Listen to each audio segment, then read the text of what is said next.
کتنی عظمت کا مہینہ ہے، رمضان کتنی برکت کا مہینہ ہے، تو لوگ سال بھر دعا کرتے مولا سال میں کوئی اور مہینہ نہ ہوتا، اگر کوئی مہینہ ہوتا تو صرف رمضان ہوتا، صرف رمضان ہوتا، صرف رمضان ہوتا۔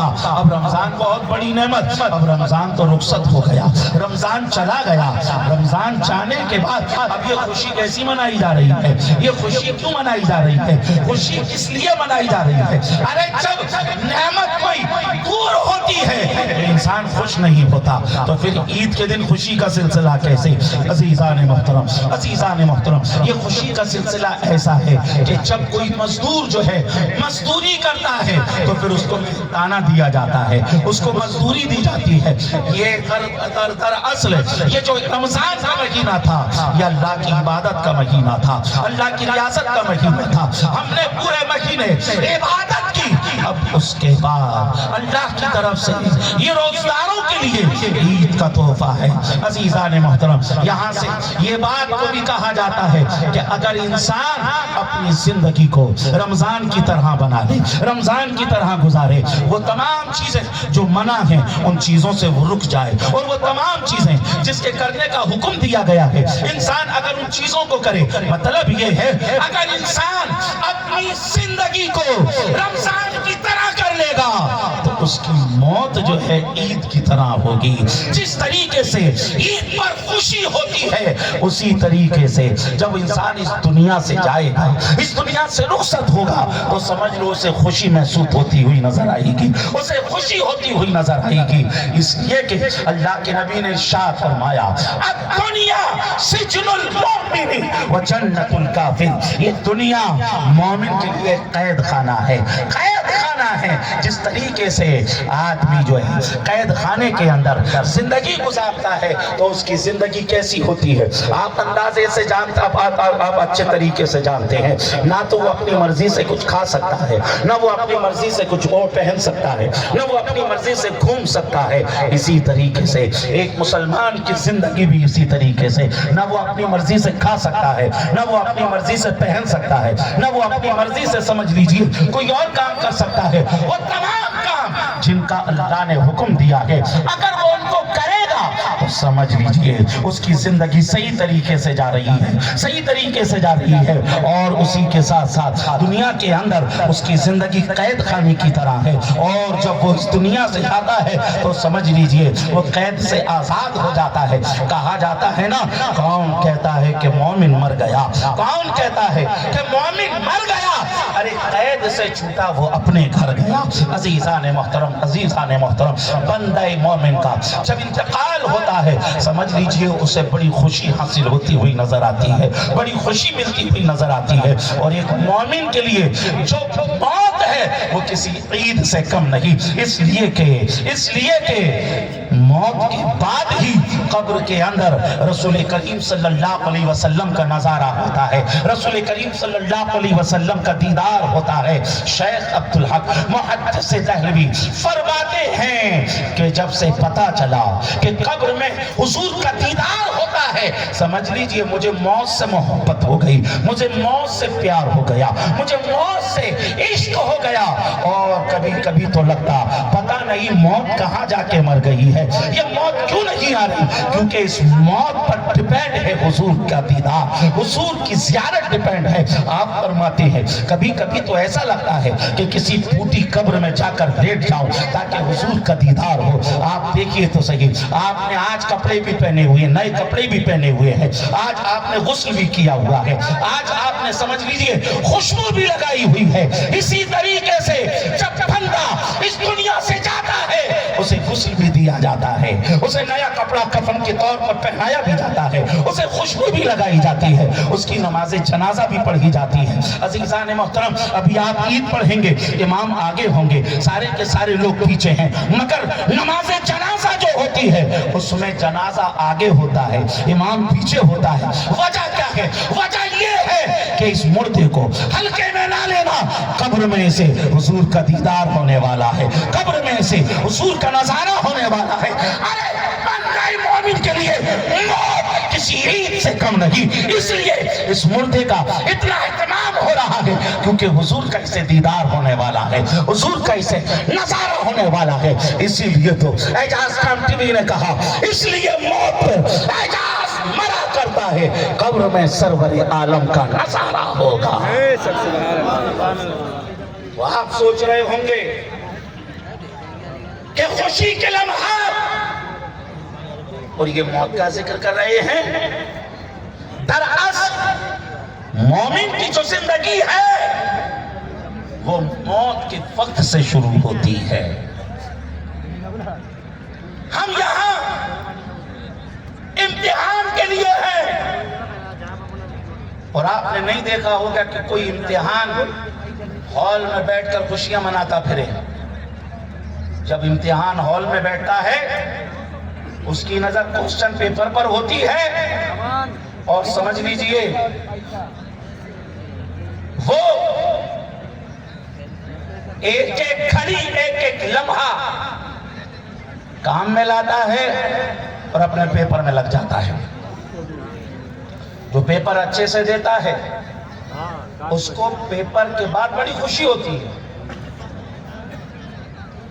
اللہ نے قرآن میں فرمایا الذی خلق الموت والحیات لیبلوکم ایکم احسن عملا۔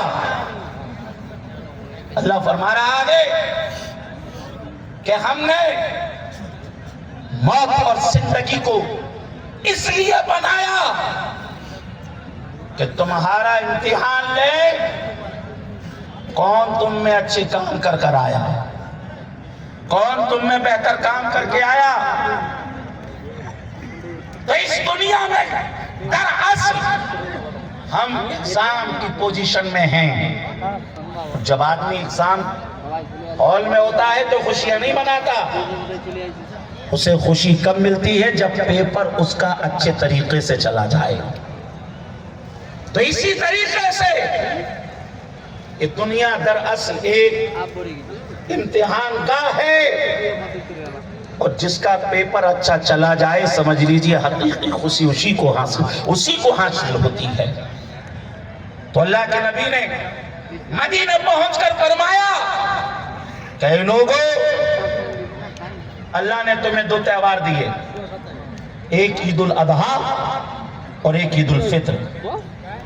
آپ ان دونوں تہواروں کو دیکھیں،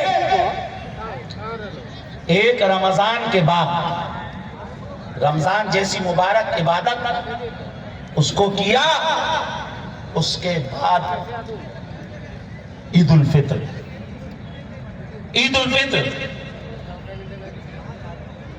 اور دوسری عید الاضحیٰ۔ عید الاضحیٰ کب منائی جاتی ہے؟ 10 ذو الحجہ کو، اور 10 ذو الحجہ کو حاجیوں کے جو ارکان ہوتے ہیں وہ تقریباً پورے ہو جاتے ہیں۔ اس لیے پوری دنیا کے مسلمان عید الاضحیٰ کی نماز ادا کرتے ہیں، عید الاضحیٰ مناتے ہیں۔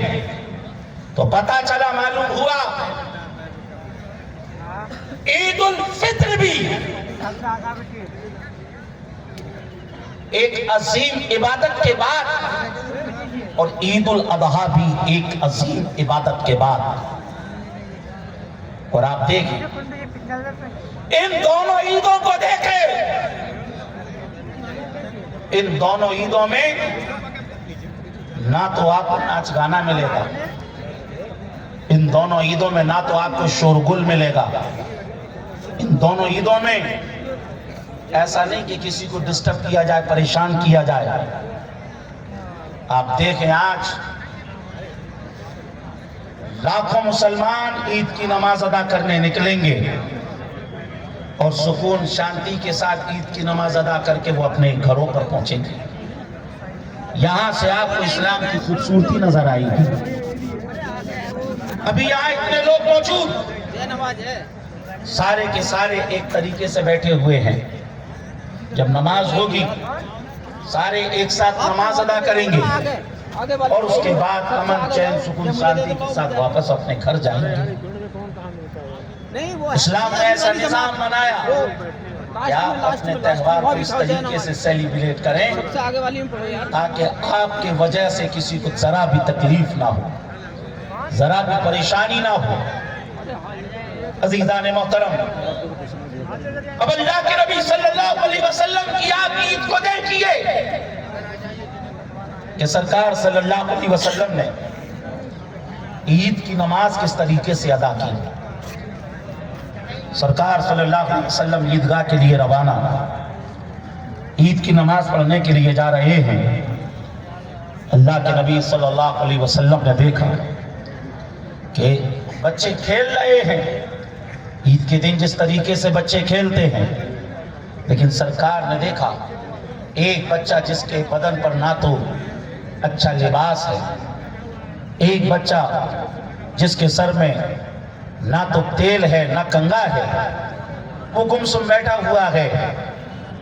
آقا کریم صلی اللہ تعالیٰ علیہ وسلم اس بچے کے پاس سے گزرے اور سرکار نے ارشاد فرمایا، پیارے بیٹے بتاؤ آج عید کا دن ہے، سب لوگ خوشیاں منا رہے ہیں، سب بچے خوشیاں منا رہے ہیں، سب کے بدن صاف ستھرے، کپڑے صاف ستھرے، لیکن تم اس طریقے سے گمسم کیوں بیٹھے ہو؟ اس بچے نے کہا کہ میرے والد فلاں فلاں موقع سے کسی جنگ میں شہید ہو گئے اور میں یتیم ہو گیا، میرا کوئی نہیں جو مجھے اچھے کپڑے لا کر دے، میرے گھر میں کوئی نہیں جو مجھے اچھا کھانا کھلائے، مجھے نہلائے دھلائے، اس لیے یتیموں کی عید کوئی عید نہیں ہوتی۔ آقا کریم صلی اللہ علیہ وسلم نے اس بچے کی طرف توجہ فرمائی، کیونکہ سرکار صلی اللہ علیہ وسلم کا فرمان ہے، جو کوئی کسی یتیم کے سر پر ہاتھ پھیرے گا اللہ تعالیٰ اسے اتنی نیکیاں عطا فرمائے گا جتنے بال اس کے ہاتھ کے نیچے آئے۔ آپ اندازہ لگاؤ، یتیم کے سر پر ہاتھ پھیرنے میں جب اتنا ثواب، تو بتاؤ یتیم کی مدد کرنے میں اللہ کتنا ثواب عطا فرمائے گا، یتیم کو سہارا دینے میں اللہ کتنا ثواب عطا فرمائے گا۔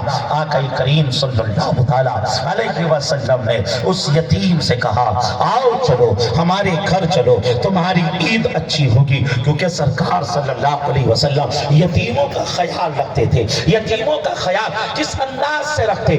آئیے میں آپ کو ایک روایت اور سناتا چلوں۔ آپ نے ایک آیت قرآن شریف کے اندر بارہا سنی ہوگی، اور یہ آپ میں سے اکثر کو یہ صورت بھی یاد ہوگی۔ اللہ قرآن میں ارشاد فرما رہا ہے، أَرَأَيْتَ الَّذِي يُكَذِّبُ بِالدِّينِ فَذَلِكَ الَّذِي يَدُعُّ الْيَتِيمَ۔ اس آیت کا شان نزول میں مفسرین کرام نے نقل فرمایا کہ اللہ کے نبی صلی اللہ علیہ وسلم کے زمانے میں ایک بچہ یتیم ہو گیا، اب اس کا جو مال تھا سیکورٹی کے طور پر، حفاظت کے طور پر ابو جہل کے پاس رکھ دیا گیا، اور کہا اگر یہ پیسہ تمہارے پاس رہے گا تو یہ پیسہ تلف ہو جائے گا، برباد ہو جائے گا، مال جو ہے تلف ہو جائے گا، اس لیے سیکورٹی کے طور پر ابو جہل کے پاس رکھ دیا، اور کہا جب تم اس مال پر استعمال پر قادر ہو جاؤ تو یہ مال تمہیں دے دیا جائے گا۔ دن گزرتے رہے گزرتے رہے گزرتے رہے، جب وہ بچہ بڑا ہو گیا اور اسے سمجھ لیجئے اس مال کی ضرورت ہوئی تو وہ ابو جہل کے پاس آیا اور ابو جہل سے کہنے لگا،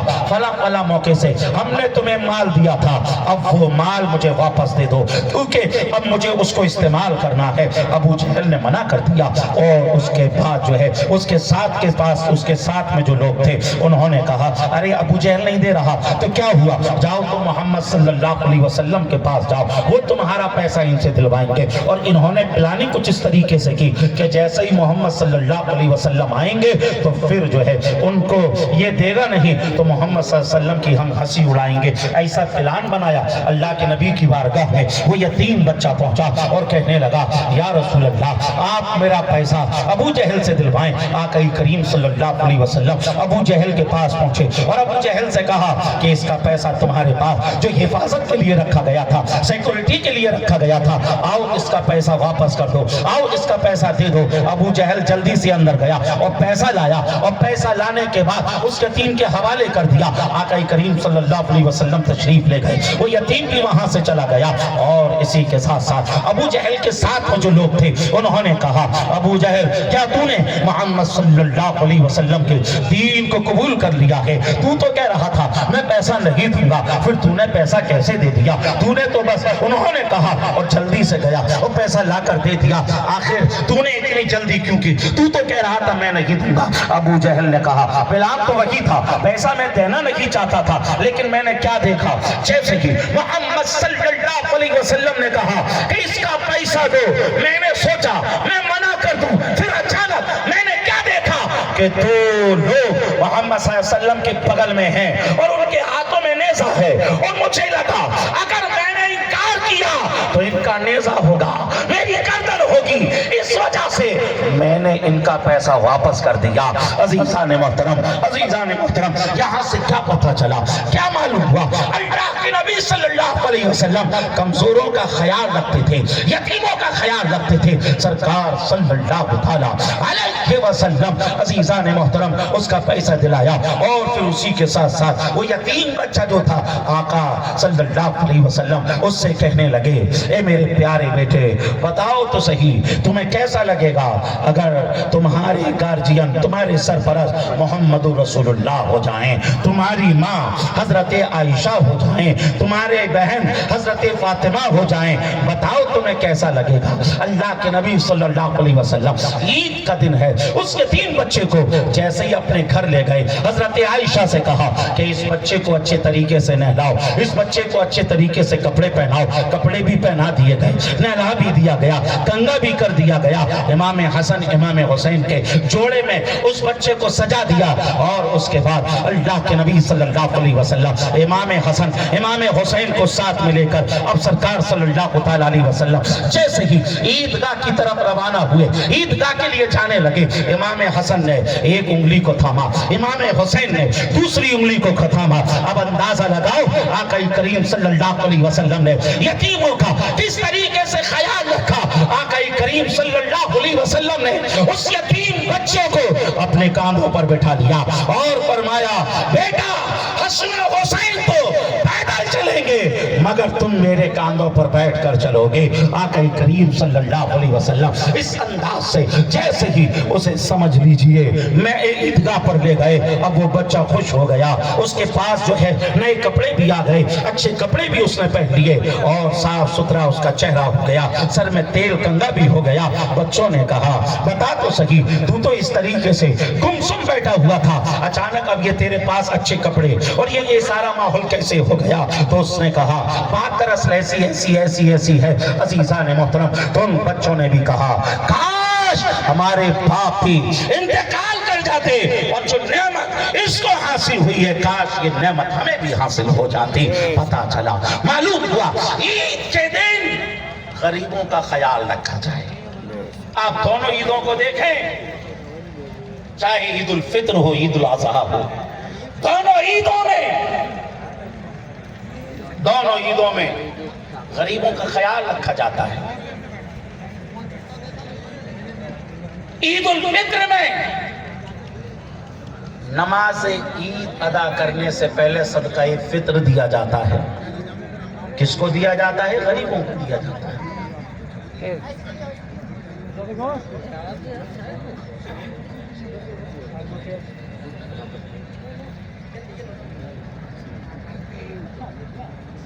تو اس لیے اسلام نے غریبوں کا خیال رکھا، چاہے عید الفطر ہو چاہے عید الاضحیٰ ہو،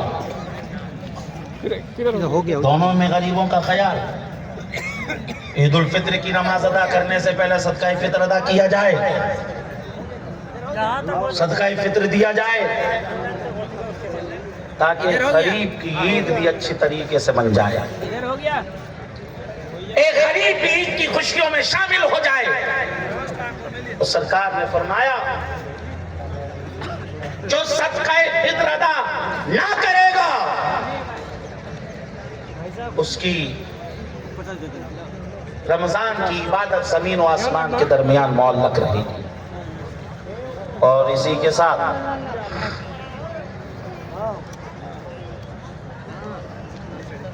عید الاضحیٰ میں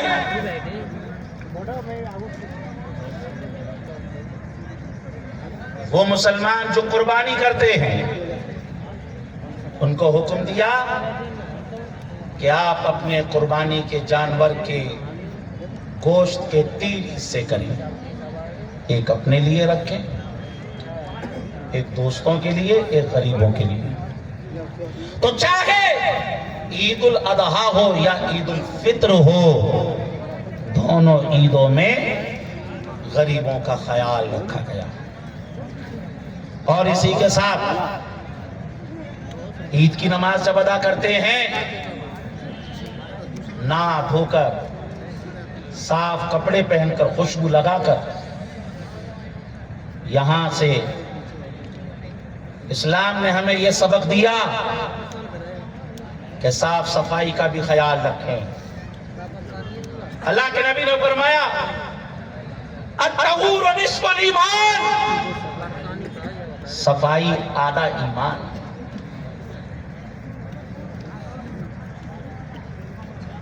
قرآن شریف میں اللہ نے فرمایا ان اللہ یحب التوابین و یحب المتطہرین، اللہ تعالی توبہ کرنے والے اور صاف ستھرے رہنے والوں سے محبت فرماتا ہے۔